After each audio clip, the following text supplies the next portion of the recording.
வணக்கம் மலம்தானா channel viewers. இன்னைக்கு rice puri with green peas masala செய்கிறோம். அதுக்கு ஃபஸ்ட்டு அரைக்கிறதுக்கு நம்ம பூரி முதல்ல செஞ்சுக்கிறோம். பூரிக்கு வேண்டியது பச்சை பட்டாணியை வேக வச்சு எடுத்துக்கிறோம். அதில் பச்சை மிளகா போடுங்க. பச்சை மிளகா ஒன்று, கொஞ்சம் ஜீரகம், இஞ்சி, கொத்தமல்லி தழை, கொஞ்சம் உப்பையும் போட்டுடலாம். உப்பும் போட்டு இதை அரைச்சிக்கணும் நல்லா. இப்போ அரைச்சாச்சு, இந்த பாருங்க அரைச்சாச்சு. இப்போ ஒரு பேனில் கொஞ்சம் எண்ணெய் ஊற்றிக்கணும். பேனில் எண்ணெய் ஊற்றிட்டு பற்ற வச்சுக்கிட்டோம்.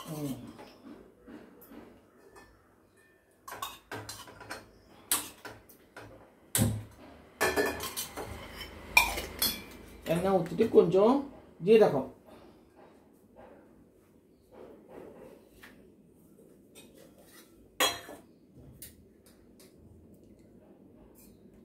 இப்போ இதில் நம்ம இஞ்சியை போடலாம். நம்ம இஞ்சி முதலே நம்ம அரைச்சி வச்சிட்டோம். இதில் போட்டு அரைச்சிட்டோம். அதனால நம்ம பெருங்காயம் போடுறோம்.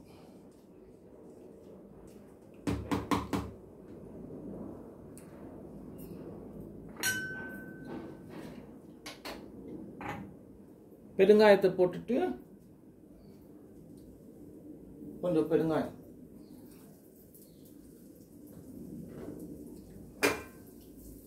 பாருங்க நல்லா வச்சிருச்சு. இப்போ இந்த அரைச்ச இதை விழுத ஊற்றிடுறோம். இப்போ கொஞ்சம் காஷ்மீரி சில்லி காரத்துக்கு,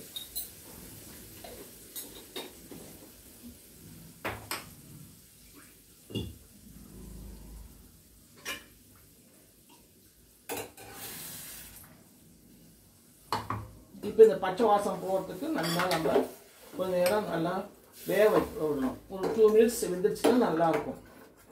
இப்போ நம்ம இதில் நம்ம பச்சரிசி மாவு இருக்கு இல்லைங்களா, கடையில் வாங்கின மாவாக இருந்தாலும் வீட்டில் இடியாப்ப மாவாக இருந்தாலும் பரவாயில்ல. அதை நம்ம இதில் ஆட் பண்ணோம். இது 1 நிமிஷம் 2 நிமிஷம் கொதிக்க விடுங்க. தண்ணி அப்புறமேல கொஞ்சம் வெந்ததுக்கப்புறம் தண்ணி கொஞ்சம், ஆமாம், கொஞ்சம் வேகட்டும். வெந்தோட தண்ணி சேர்த்துக்கலாம். தண்ணி இப்போ சேர்க்கறதுல மாவையும் போட்டுட்டு பெசைய தண்ணி ஊற்றிக்கலாம்.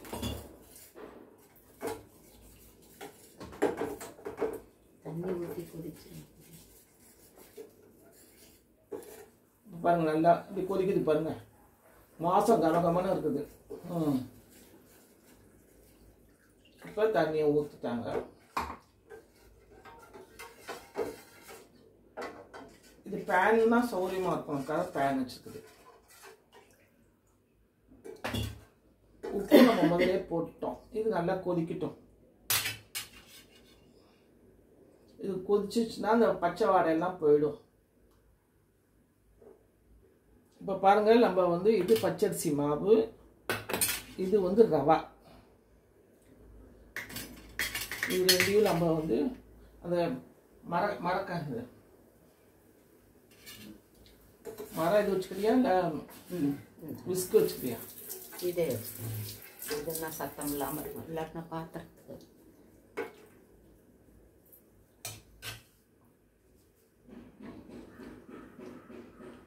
இப்போ நல்லா கொதிக்கணும். பாருங்க தண்ணி நல்லா பபிள்ஸ் வருது.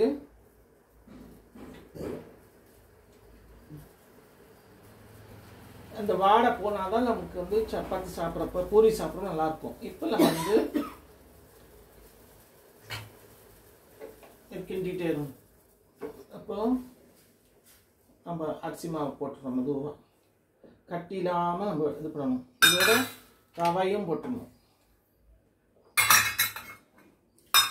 இப்போ இது நல்லா கிண்டணும். வேணா கொஞ்சம் தண்ணி சேர்த்துக்கலாம்.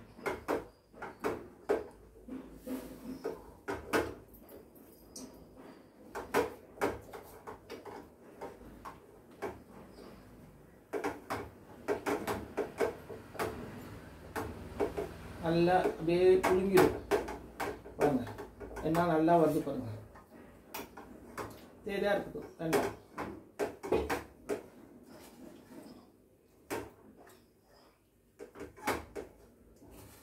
சூப்பராக வந்துருச்சு. அப்படியே புளிங்கிடும். இந்த மாதிரி நம்ம மரக்கரண்டினா சௌரியமாக இருக்கும் நம்ம கிண்டுறதுக்கு. இது வந்து பூரி, ரைஸ் பூரி நல்லா சாஃப்டாக இருக்கும். ரொம்ப நல்லா சாப்பிட்றதுக்கு டேஸ்டியாக இருக்கும். இதுக்கு நம்ம வந்து பட்டாணி, க்ரீன் பீஸ் பட்டாணி செய்வோம். பீஸ்னால க்ரீன் இது பட்டாணி தான். அதுக்கு க்ரீன் பீஸ் மசாலா பாருங்கள், நல்லா சூப்பராக வந்துருச்சு. இப்போ இதை வந்து ஒரு சட்டில் எடுத்து வச்சிட்டோம்னா அப்படியே புளியும்.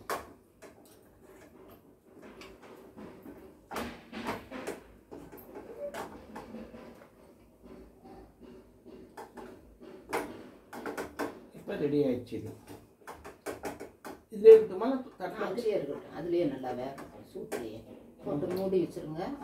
அதுக்குள்ளே அந்த மசாலா இப்போ ரெடி பண்ணிடலாம். சரி கப்பு. இப்போ இது ரெடி பண்ணியாச்சு. இப்போ மசாலா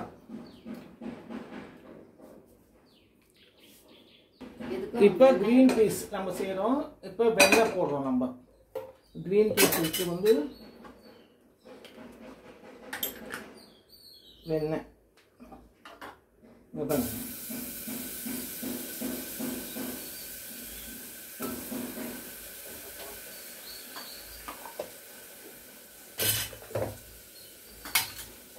இப்போ வெண்ணெய் போட்டாச்சு. இப்போ இதுக்கு கொஞ்சம் ஜீரகம்,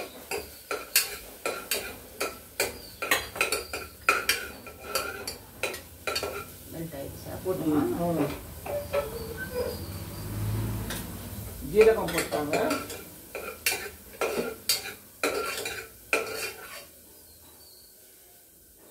சோம்புத்தூள் எல்லாமே இங்கே இருக்கு பாரு. தட்டில் வச்சு என்ன இப்போ வந்து ஒவ்வொரு இதாக போடுவாங்க. இப்போ சோம்புத்தூள், ஜீரக போட்டாச்சு. இப்போ சோம்புத்தூள்,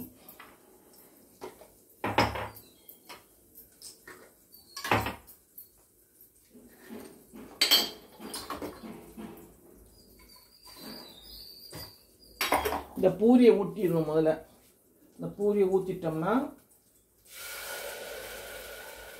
இப்போ போடு எல்லாம்.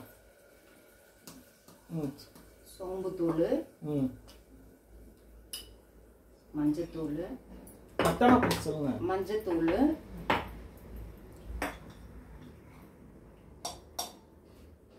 மிளகாத்தூள், மிளகாத்தூள், மஞ்சத்தூள், இதுனா கொத்தமல்லி தூள்,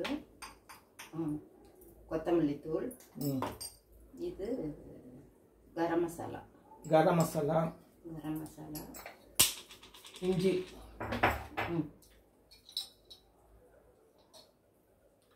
இஞ்சி இதை போட்டுட்டு எல்லாம் கொஞ்ச நேரம் விட்டுறணும். கொஞ்சம் நேரம் வேகணும். ஜீரகமும் போட்டிருக்கோம். இருந்தாலும் ஜீரகம் ஃப்ளேவர் வந்து இதில் நிறைய நல்லா இருக்கணும்னு சொல்லுவாங்க. அதுக்காக ஜீரகத்தூளும் கொஞ்சம் போடுறேன். குவான்டிட்டிக்கு தகுந்தாப்புல. இப்போ பாருங்க, பச்சை மிளகாய் சும்மா ஒன்று மட்டும். பச்சை மிளகாய் வந்து ஒன்று மட்டும் பொடியாகவும் அரைஞ்சி போட்டுக்கலாம். நம்ம வந்து பச்சை மிளகாவும் போட்டால் வாசமாக இருக்கும். அதுக்கு வந்து நம்ம பூரி செய்யறப்ப காஷ்மீர் சில்லி போட்டுக்கிட்டோம். இதுக்கு வந்து மிளகாத்தூள், ஆர்டினரி மிளகாத்தூள், கொத்தமல்லி தூள், மஞ்சள் தூள், கரம் மசாலா, சோம்பு தூள், ஜீரகத்தூள் எல்லாம் அது இதில் போடுறோம். நம்ம பாருங்க, இப்படி கொதிக்க விட்றோம். கொஞ்சம் அந்த பச்சை வாடை எல்லாம் போகும். நல்லா இப்போ இதில் கொஞ்சம் பெருங்காயத்தூள், உப்பு போட்டுட்டு உப்பு,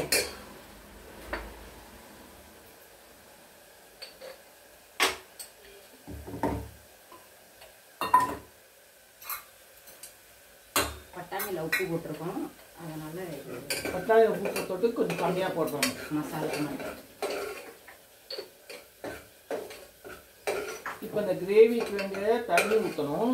நம்ம பட்டாணியை கொஞ்சம் வேக வச்சு வச்சுருக்கோம். பச்சை பட்டாணி வந்து ஃப்ரெஷ்ஷாகவே நம்ம வாங்கிட்டோம். சில நம்ம ஃப்ரீஸ் பட்டாணி கூட நம்ம போடலாம். நாங்கள் பச்சை பட்டாணி வந்து மார்க்கெட்டில் வாங்கினதுக்கு இது பாருங்க வாடை போயிடுச்சு. எல்லாம் எப்படி கம்மன்னு பாருங்க வாசம். இப்போ இதை ஊற்றிடலாம். பச்சை பட்டாணி இதை கிரேவிக்கு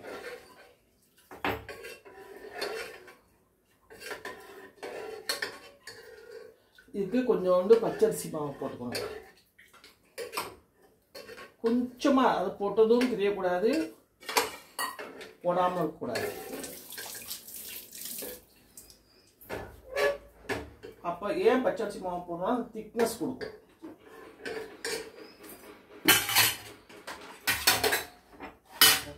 அவ்வளோ வேணாம், கொஞ்சமாக போடணும்.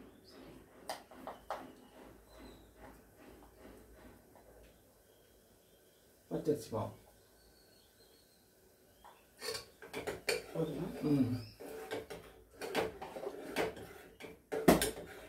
சர்க்கரை இப்போ போட்டு சர்க்கரை கொஞ்சம் உண்டு.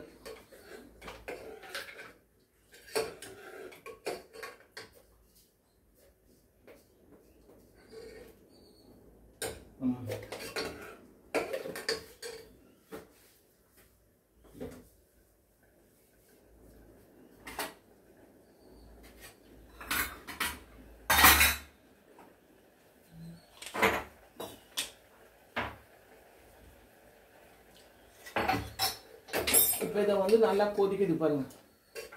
திக்னஸ் வந்துருச்சு பாருங்க. பச்சரிசி மாவு போட்டோன்னா திக்னஸ் கொடுக்கும்.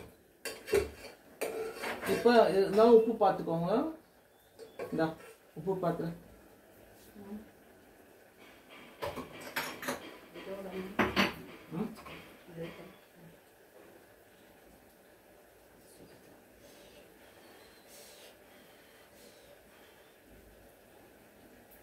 சரியா இருக்கா?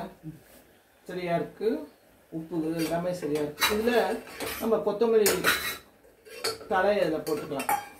கொஞ்சம் கொதிக்கட்டும். நல்லா கொதிக்கட்டும். இது கொஞ்சம் மூடி வைக்கலாம்ல? சிம்மில் வச்சு கொதிக்கட்டும். அப்புறம் க்ரீம் இருந்தால் ஊற்றிக்கலாம். க்ரீம் கூட இருக்குது. க்ரீம் போட்டுக்கலாம். க்ரீம் எடுத்து வச்சுரு.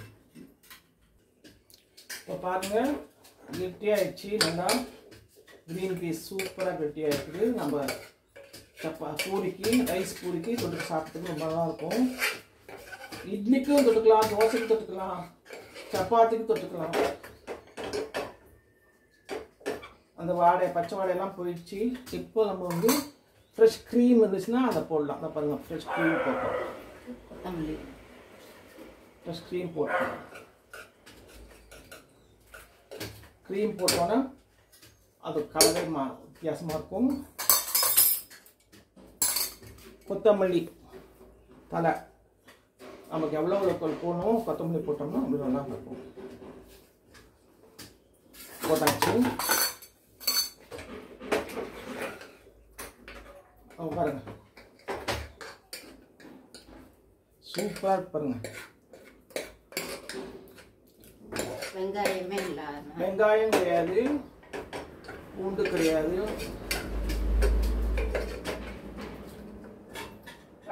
Green peas masala. குக்கர்லேயே இருக்கட்டுமா இல்லை இதில் ஊற்றிடலாமா பாத்திரத்தில்? அந்த டப்பா அதில் ஊற்றி. இப்போ நம்ம வந்து பூரி தேய்ச்சிக்கலாம்.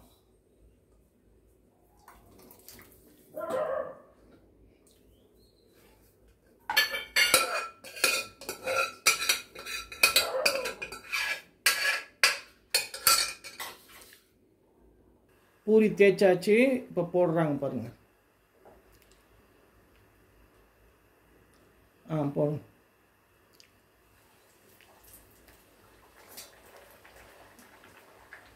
அது சூப்பராக வருது பாருங்க. இந்த பொரி உப்புன்னு வாங்க. உப்பாது. ஆனால் ஆக்சுவலாக அது கொஞ்ச நேரம் உப்பி இருக்கும், அப்புறமேட்டு அமுங்கிடும். இப்போ பாருங்கள் உப்புது. இப்படி ஒன்று ஒன்றா போட்டு எடுக்கணும். நல்லா பாருங்கள் சூப்பராக வந்துருக்கு பாருங்கள்.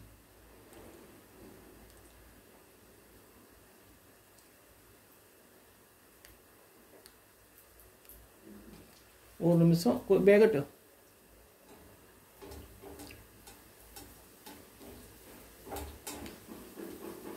அரிசி மாவுனால கொஞ்சம் வேகும்.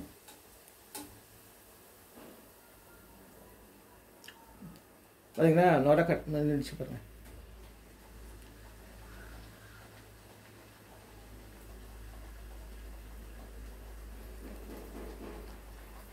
இது நாங்கள் இன்றைக்கி லன்ச் மெனுவாக வச்சுருக்குறோம். ஆந்தாரா சேனலுக்கு நீங்கள் சப்ஸ்கிரைப் பண்ணுங்கள். நிறைய கமெண்ட்ஸ் எங்களுக்கு வருது. இந்த வடகம் போட்டதுக்கெலாம் நல்லா கமெண்ட்ஸ் வந்துருக்குது. இப்போ கமெண்ட்ஸ் கொடுத்தவங்களுக்கு எல்லாத்துக்கும் ரொம்ப நன்றி. உங்களுடைய ஆதரவு எங்களுக்கு எப்போதும் வேணும். இப்போ நீங்களும் இந்த rice puris with green peas masala செஞ்சு பாருங்கள். ரொம்ப டேஸ்டியாக இருக்கும். வேறொரு வீடியோவில் உங்களை சந்திக்கிறோம்.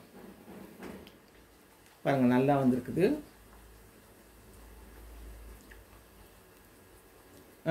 எடுத்துடலாம். பாருங்கள் சூப்பராக வந்திருக்கு பாருங்கள். இது அந்த பூரி மாதிரி ரொம்ப உப்பாது.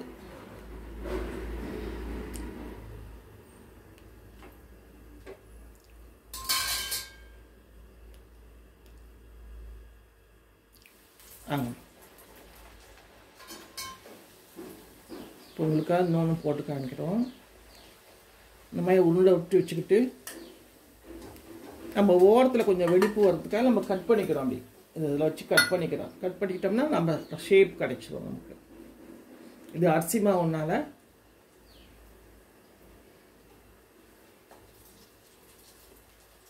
பாருங்க இவ்வளோ நல்லா வந்திருக்கு பாருங்கள். சாஃப்டாக இருக்கும். இந்த பூரி சாப்பிட்றதுக்கும் டேஸ்டியாக இருக்கும். அதுவும் இல்லாமல் க்ரீன் பீஸ் மசாலாவுக்கு ரொம்ப நல்லா இருக்கும். ரொம்ப டேஸ்டியாக இருக்கும். நீங்களும் செஞ்சு பாருங்கள். நலந்தானா சேனலுக்கு சப்ஸ்கிரைப் பண்ணுங்கள். நலந்தானா சேனலுக்கு சப்ஸ்கிரைப் பண்ணுங்கள். இன்னைக்கு பூரி எப்படி இருக்குன்னு நீங்களும் செஞ்சு சாப்பிட்டு பாருங்கள். சப்ஸ்கிரைப் பண்ணுங்கள். வேறு ஒரு வீடியோவில் பார்க்கலாம். தேங்க்யூ.